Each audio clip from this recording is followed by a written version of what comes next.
में पिरोने का संकल्प लेने वाले माननीय प्रधानमंत्री जी से अनुरोध कि आज इस अवसर पर हम सबको अपना आशीर्वाद प्रदान करें, हमारा मार्गदर्शन करने की कृपा करें। करतल ध्वनि के साथ एक बार पुनः माननीय प्रधानमंत्री जी का बहुत बहुत स्वागत एवं अभिनंदन।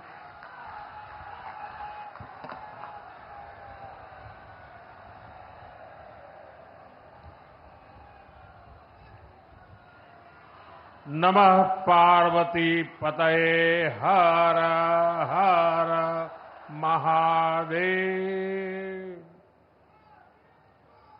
मंच पर विराजमान उत्तर प्रदेश के राज्यपाल आनंदीबेन पटेल, मुख्यमंत्री योगी आदित्यनाथ जी, इस कार्यक्रम में टेक्नोलॉजी के माध्यम से जुड़े अन्य राज्यों के सम्मानित गवर्नर, मुख्यमंत्रीगण, केंद्रीय मंत्रिमंडल के मेरे साथी श्री नायडू जी, टेक्नोलॉजी के माध्यम से जुड़े केंद्र में मंत्रिमंडल के मेरे अन्य साथी,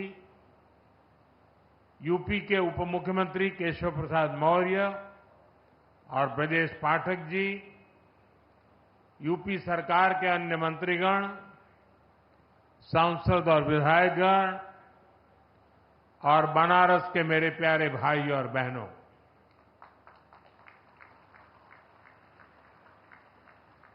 आज एक बार फिर बनारस के घरे आवे के मौका मिलल है।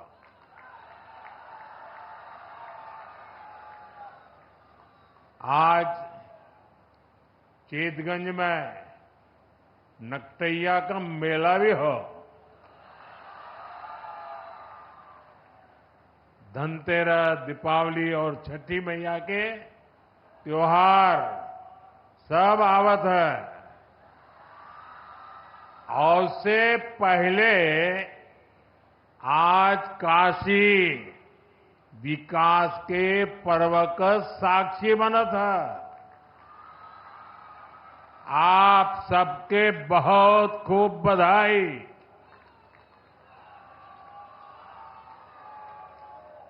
साथियों, काशी के लिए आज का दिन बहुत ही शुभ है।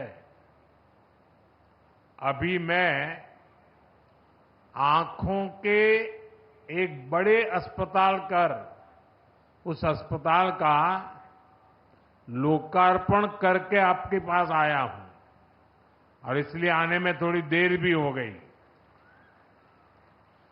शंकरा नेत्र अस्पताल से बुजुर्गों और बच्चों को बहुत मदद मिलने वाली है। बाबा के आशीर्वाद से अभी यहां हजारों करोड़ रुपए के प्रोजेक्ट्स का शिलान्यास और लोकार्पण हुआ है। इनमें देश और यूपी के विकास की उसको नई ऊंचाई देने वाले प्रोजेक्ट भी हैं। आज यूपी, बिहार, पश्चिम बंगाल, एमपी और छत्तीसगढ़ में अलग अलग एयरपोर्ट्स का शुभारंभ हुआ है। इसमें बाबतपुरा एयरपोर्ट के अलावा आगरा और सहारनपुर का सरसावा एयरपोर्ट भी शामिल है। कुल मिलाकर देखें तो आज शिक्षा, कौशल विकास, खेल, स्वास्थ्य, पर्यटन, हर सेक्टर के प्रोजेक्ट्स बनारस को मिले हैं। ये सारे प्रोजेक्ट्स सुविधा के साथ साथ हमारे नौजवानों के लिए रोजगार के अनेक नए अवसर भी लेकर आए हैं। यहां तो सारनाथ है, भगवान बुद्ध की उपदेश भूमि है। कुछ दिन पहले ही मैं अधिधम्म महोत्सव में सम्मिलित हुआ था। आज मुझे सारनाथ के विकास से जुड़ी करोड़ों रुपए की परियोजनाओं का लोकार्पण करने का भी अवसर मिला है। और आप तो जानते हैं, कुछ समय पहले हमने कुछ भाषाओं को शास्त्रीय भाषा के रूप में मान्यता दी। उसमें पाली और प्राकृत भाषाएं भी है और पाली भाषा का सारनाथ से विशेष नाता है, काशी से विशेष नाता है, प्राकृत भाषा का भी विशेष नाता है और इसलिए उसका शास्त्रीय भाषा के रूप में गौरव प्राप्त होना ये हम सबके लिए गौरव का विषय है। मैं विकास की इन सभी परियोजनाओं के लिए आप सब मेरे काशीवासियों को और देश के सभी नागरिकों को बहुत बहुत बधाई देता हूं। साथियों, आपने मुझे जब लगातार तीसरी बार सेवा करने का आदेश दिया था, तब मैंने 3 गुना गति से काम करने की बात कही थी। अभी सरकार को बने 125 दिन भी नहीं हुए हैं। इतने कम समय में ही देश में 15 लाख करोड़ रुपए से अधिक की योजनाओं, परियोजनाओं पर हम काम शुरू कर चुके हैं।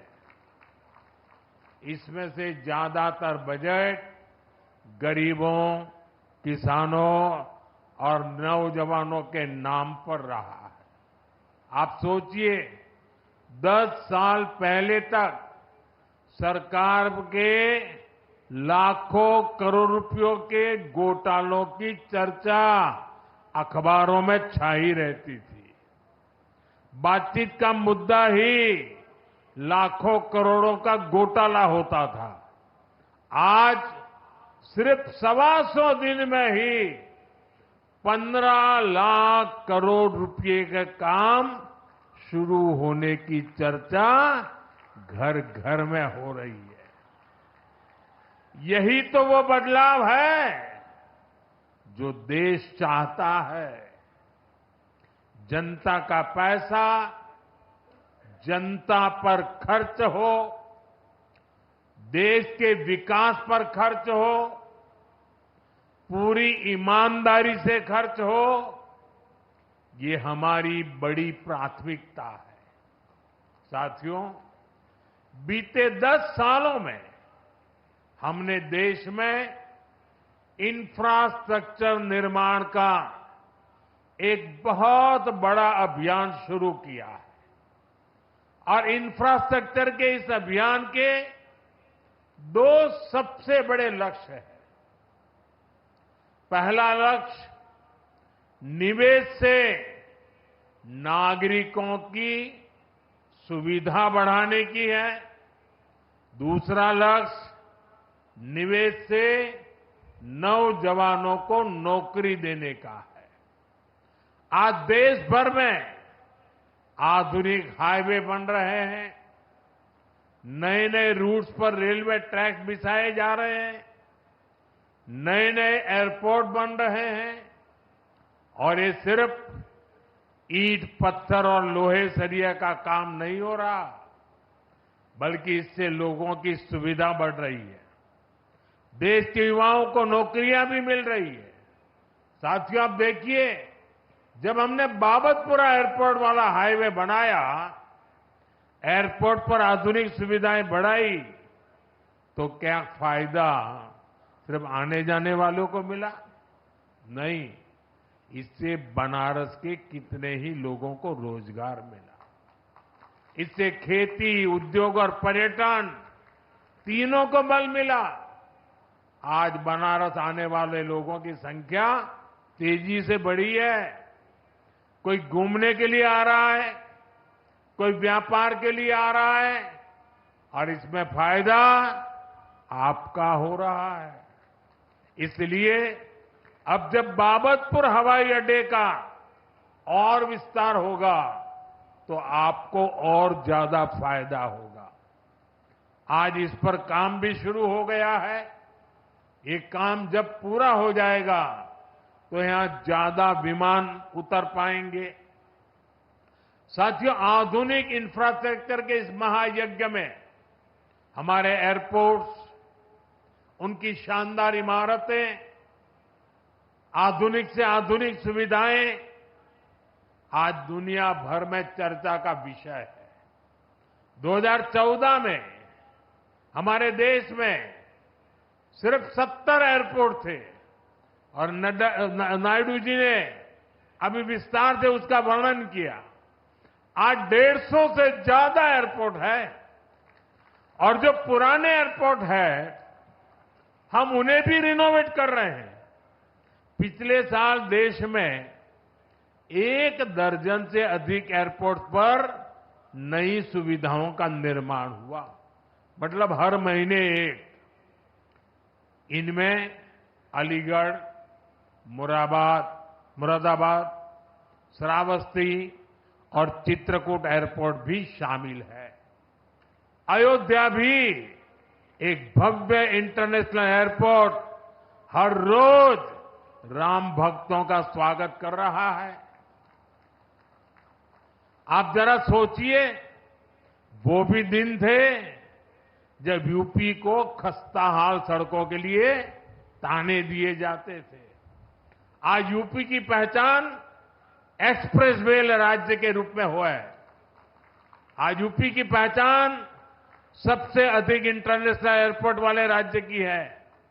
नोएडा के जेवर में भी जल्द ही एक भव्य इंटरनेशनल एयरपोर्ट बनकर तैयार होने जा रहा है। यूपी की इस प्रगति के लिए मैं योगी जी, केशव प्रसाद मौर्य जी, ब्रिजेश पाठक जी, उनकी पूरी टीम की सराहना करता हूं। साथियों, बनारस का सांसद होने के नाते भी जब यहां की प्रगति देखता हूं तो संतोष होता है। काशी को शहरी विकास की मॉडल सिटी बनाने का सपना तो हम सभी ने साथ मिलकर देखा है। एक ऐसा शहर जहां विकास भी हो रहा है और विरासत भी संरक्षित हो रही है। आज काशी की पहचान बाबा विश्वनाथ के भव्य और दिव्य धाम से होती है। आज काशी की पहचान रुद्राक्ष कन्वेंशन सेंटर से होती है। आज काशी की पहचान रिंग रोड और गंजारी स्टेडियम जैसे इंफ्रास्ट्रक्चर प्रोजेक्ट से होती है। आज काशी में रोपवे जैसी आधुनिक सुविधा बन रही है। ये चौड़े रास्ते, ये गलियां, ये गंगा जी के सुंदर घाट आज सबका मन मोह रहे हैं। साथियों, हमारा निरंतर प्रयास है कि हमारी काशी, हमारा पूर्वांचल व्यापार कारोबार का और बड़ा केंद्र बने। इसलिए कुछ दिन पहले ही सरकार ने गंगा जी पर एक नए रेल रोड ब्रिज के निर्माण को स्वीकृति दी है। जॉन राजघाट का पुल होना, एकरे पास में एक थे भव्य पुल और बने जा था। एकरे नीचे कई थे ट्रेन चले और ये ऊपर 6 लेन का हाईवे भी बनी। एकर लाभ बनारस और इस चंदौली के लाखन लोगन के मिले। साथियों, हमारी काशी अब खेलों का भी एक बहुत बड़ा केंद्र बनती जा रही है। सीगरा स्टेडियम अब नए रंग रूप में आपके सामने है। नए स्टेडियम में राष्ट्रीय प्रतियोगिताओं से लेकर ओलंपिक तक की तैयारियों के इंतजाम हो गए हैं। यहां खेलों की आधुनिक सुविधाएं बनी है। काशी के नौजवान खिलाड़ियों का सामर्थ्य क्या है, ये सांसद खेल प्रतियोगिता के दौरान हमने देखा है। अब पूर्वांचल के हमारी बेटा बेटी का बड़ा खेल के तैयारी बढ़े, अच्छी सुविधा मिल गई है। साथियों, समाज का विकास तब होता है जब समाज की महिलाएं और नौजवान सशक्त होते हैं। इसी सोच के साथ सरकार ने नारी शक्ति को नई शक्ति दी है। करोड़ों महिलाओं को मुद्रा लोन देकर उन्हें व्यापार करने की सहूलियत दी गई है। आज हम गांव-गांव में लखपति दीदी बनाने के लिए काम कर रहे हैं। आज गांव की हमारी बहनें अब ड्रोन पायलट भी बन रही है। और ये तो काशी है, यहां साक्षात शिव भी माता अन्नपूर्णा से भिक्षा मांगते हैं। काशी ये सिखाती है कि समाज तभी समृद्ध होगा जब नारी सशक्त होगी। इसी भावना से हमने विकसित भारत के हर संकल्प में नारी शक्ति को केंद्र में रखा है।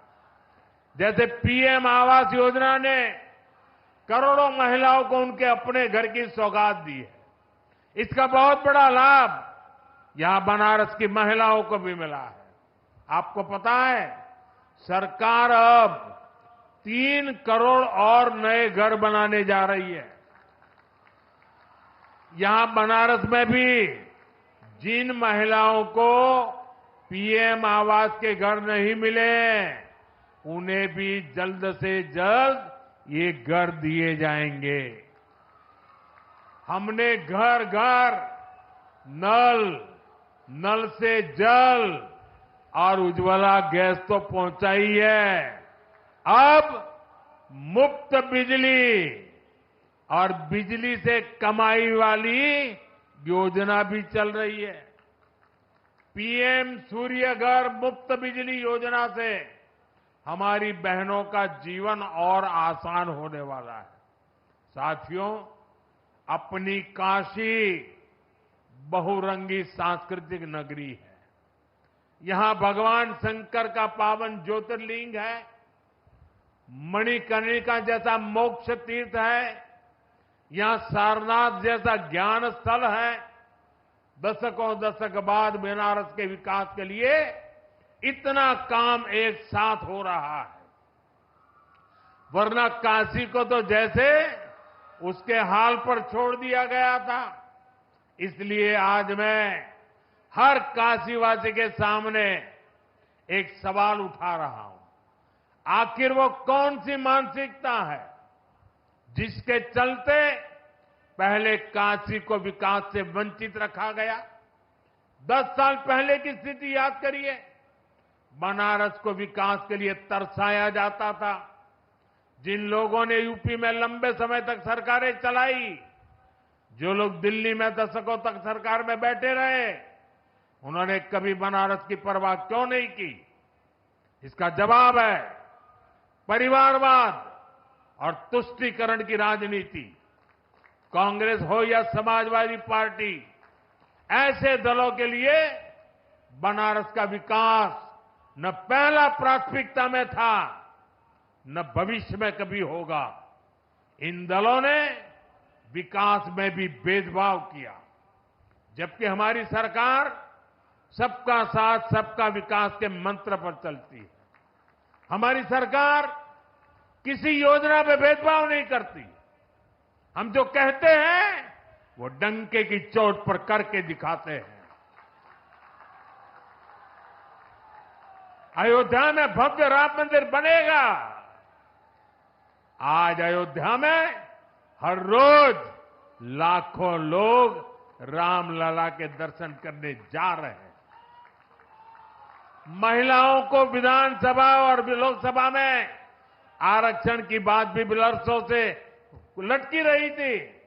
यह ऐतिहासिक काम भी हमारी सरकार ने पूरा किया है। 3 तलाक की कुरीति से कितने ही परिवार पीड़ित थे। मुस्लिम बेटियों को इससे मुक्ति दिलाने का काम हमारी सरकार ने किया। ये भाजपा सरकार ही है जिसने ओबीसी आयोग को संवैधानिक दर्जा दिया। ये भाजपा सरकार है, एनडीए सरकार ही है जिसने बिना किसी का हक छीने गरीबों को 10% आरक्षण दिया। साथियों, हमने अपना काम किया, नेक नियत से नीतियां लागू की, ईमानदारी से देश के हर परिवार का जीवन बदलने का प्रयास किया। इसलिए देश भी हमें लगातार आशीर्वाद दे रहा है। अभी हरियाणा में हमने देखा है कि कैसे वहां तीसरी बार लगातार भाजपा की सरकार बनी है। जम्मू कश्मीर में भी भाजपा को रिकॉर्ड वोट मिले हैं। साथियों, आज भारत के सामने परिवारवादी राजनीति का भी बहुत बड़ा खतरा है। ये परिवारवादी सबसे ज्यादा नुकसान देश के युवाओं को करते हैं। ये कभी भी युवाओं को मौका देने में विश्वास नहीं करते। इसलिए मैंने लाल किले से आह्वान किया है, मैं देश के 1 लाख ऐसे नौजवानों को राजनीति में लाऊंगा जिनके परिवार का राजनीति से कोई लेना देना नहीं है। ये भारत की राजनीति की दिशा बदलने वाला अभियान है। ये भ्रष्टाचार और परिवारवादी मानसिकता को मिटाने का अभियान है। ये काशी के उत्तर प्रदेश के नौजवानों से भी कहूंगा कि आप खुले मन से नई राजनीति की धुरी बने। काशी का सांसद होने के नाते मैं यहां के नौजवानों को ज्यादा से ज्यादा आगे लाने के लिए प्रतिबद्ध हूं।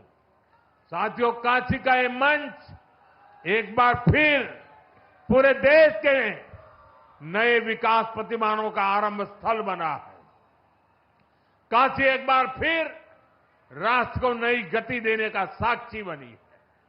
मैं एक बार फिर आज के विकास कार्यक्रम से जुड़े सभी राज्यों को, सभी माननीय गवर्नर्स को, सभी माननीय मुख्यमंत्रियों को और काशी के लोगों को, देशवासियों को बहुत बहुत बधाई देता हूं। मेरे साथ बोलिए, नमः पार्वती पतये हर हर महादेव।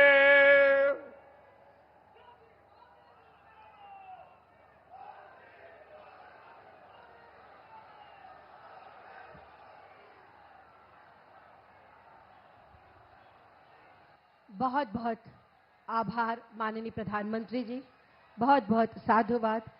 इनका जोश बहुत जोर तालियों के साथ प्रणाम करिए, स्वागत करिए, अभिनंदन करिए माननीय प्रधानमंत्री जी का, जिन्होंने नए भारत को वैश्विक मंच पर प्रतिष्ठा दिलाने के साथ साथ भारत की करोड़ों जनता की आशा और आकांक्षाओं को एक नई उड़ान देने के साथ ही दुनिया के सबसे प्राचीन और आध्यात्मिक नगरी ये